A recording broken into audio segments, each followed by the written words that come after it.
One night in the late 1970s, famed rock and roll musician Graham Nash, of Crosby, Stills and Nash, was having dinner with the marine conservationist Jacques Cousteau. Nash asked him offhand what he believed the greatest threat to humanity was. Expecting an answer related to oceans, Nash was surprised when Cousteau replied with nuclear power. This sparked an interest in Graham Nash about the issue and dangers of nuclear power. Shortly thereafter, in 1979, Graham and some music industry peers began an activist group called Musicians United for Safe Energy, or MUSE. The group was founded by, of course, Graham Nash, along with Jackson Browne, Bonnie Raitt, journalist activist Harvey Wasserman, and musician-turned-politician John Hall of the band Orleans. They came together in response to the 3 Mile Island nuclear incident that occurred in Pennsylvania in March of that year. The group advocates against the use of nuclear energy in favor of sustainable energy sources like solar energy and wind power.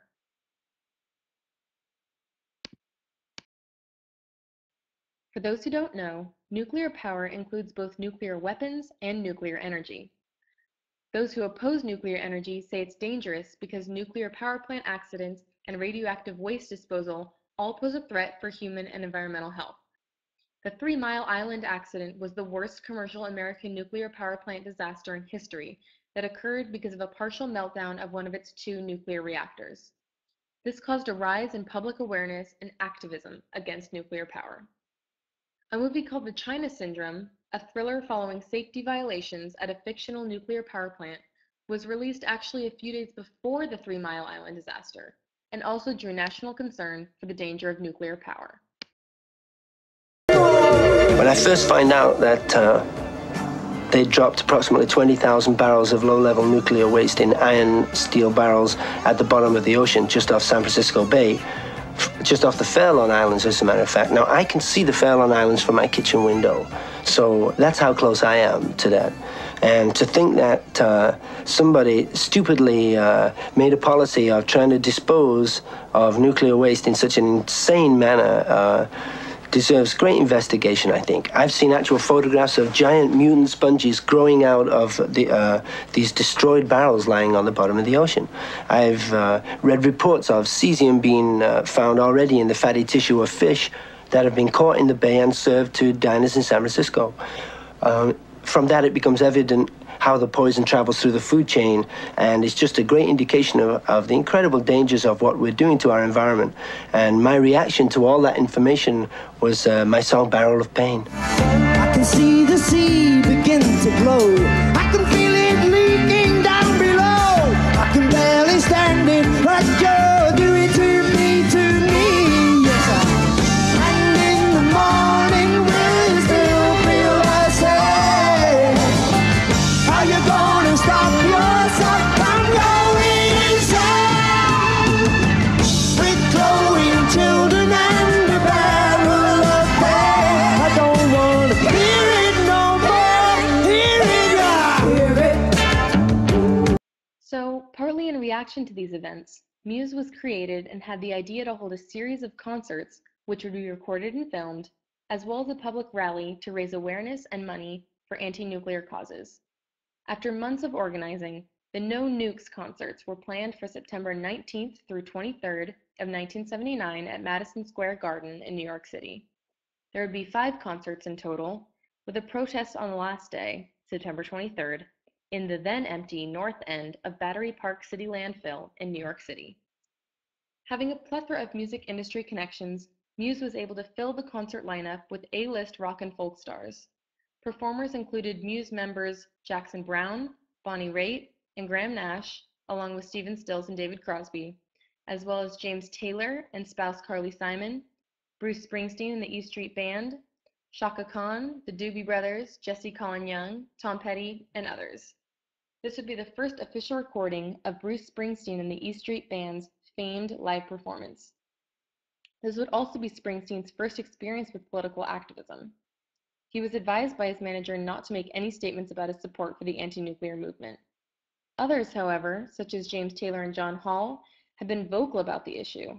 In fact, in 2006, John Hall was elected into the House of Representatives for New York on an anti-nuclear platform.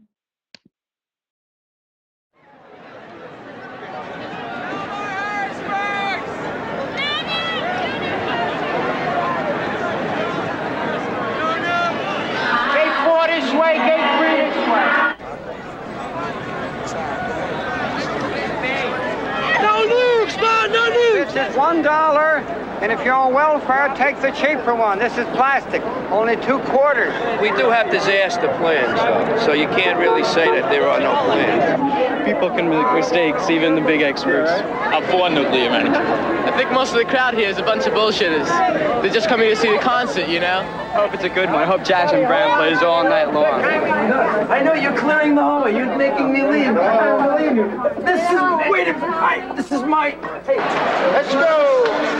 Okay, up the stairs. Gate 4 that way. Nuclear energy, I hate to inform you, is here to stay as far as I'm concerned, and a lot of other people. So. You think this will make any difference? What about the 3 Mile Island? Does that make any difference? Listen, you're going to have accidents in every kind of new endeavor. It takes time. All right, it's true, it's dangerous, but so are a lot of other things until they're perfected. The night included James Taylor and Carly Simon's duet of Mockingbird, as well as Springsteen's debut of the song The River.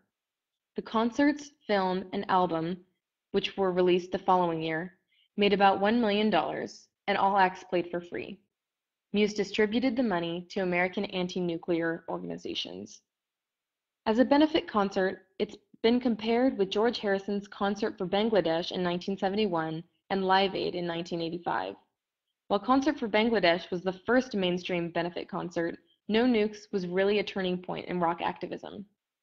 Journalist John Ugalewski writes, "While it wasn't the first time that rock musicians came together to make a difference, it was the first time that a group of musicians strategically planned to do something with a specific goal: to stop the proliferation of nuclear power plants."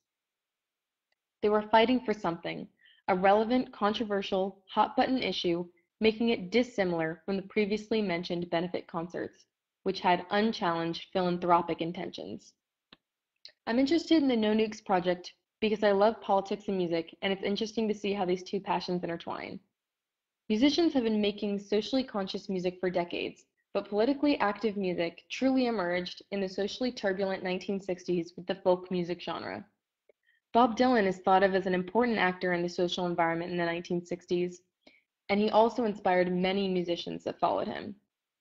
That's why No Nukes paid tribute to him with the song "The Times They're A-Changin'," covered by Graham Nash, Carly Simon, James Taylor, and John Hall.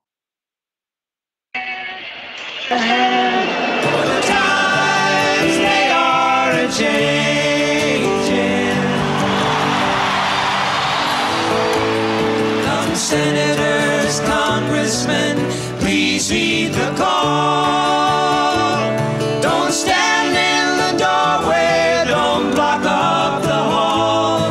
For he that gets hurt will be he who has stalled. There's a battle outside and it's raging. It'll soon shake your windows and rattle your walls. For the times they are a-changing.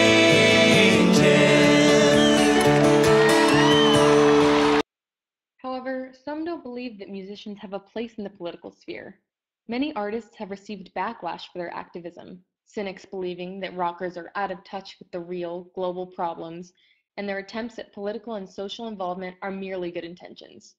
Rolling Stone reported that during a press conference for No Nukes, Graham Nash was asked what his response was to the opinion that, quote, "musicians are getting too powerful, too pushy," end quote.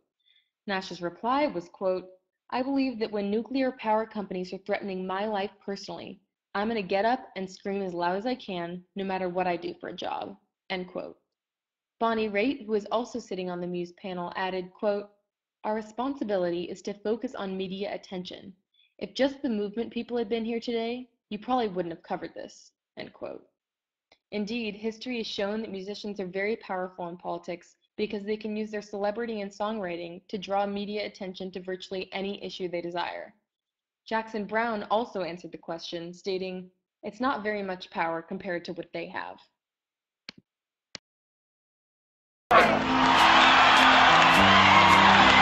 sing the Johanna Hall song for you to become sort of the song of our movement.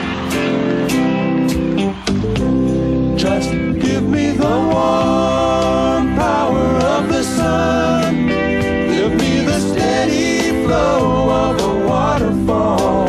Give me the spirit of living things as they return to clay. Just give me the restless power of the wind. Give me the comforting glow of a wood fire. But please take all your atomic poison power away. Everybody needs some power, I'm told, to shield them from the darkness and the cold. But some may seek a way to take control when it's bought and sold. Did they have an impact? Did they change anything? Well, technically they didn't achieve their goal, but they made some important strides. Unfortunately, the $1 million raised by No Nukes paled in comparison to the $1 billion it cost to clean up 3 Mile Island. However, they drew a bit of attention from the nuclear industry, which took a hit from the 1979 disaster. International Atomic Energy Agency reported that 2/3 of all nuclear power plants planned for construction in 1980 were eventually canceled. No Nukes introduced people to the topic of anti-nuclear energy and sparked an interest in the aging hippies and the new generation of rock and roll fans. Muse didn't work on anything for almost 3 decades until 2007, when Bonnie Raitt, Graham Nash, and Jackson Browne made a music video of the Buffalo Springfield song For What It's Worth. Then, in 2011, they organized a concert in Mountain View, California in response to the Fukushima Daiichi disaster that occurred in March of that year. Many of the 1979 acts performed, as well as some newer artists. No Nukes inspired the next generation of rock activists, just as Bob Dylan inspired the founders of Muse, a perpetuating cycle that gives rock and roll the reputation of political activism that we know today.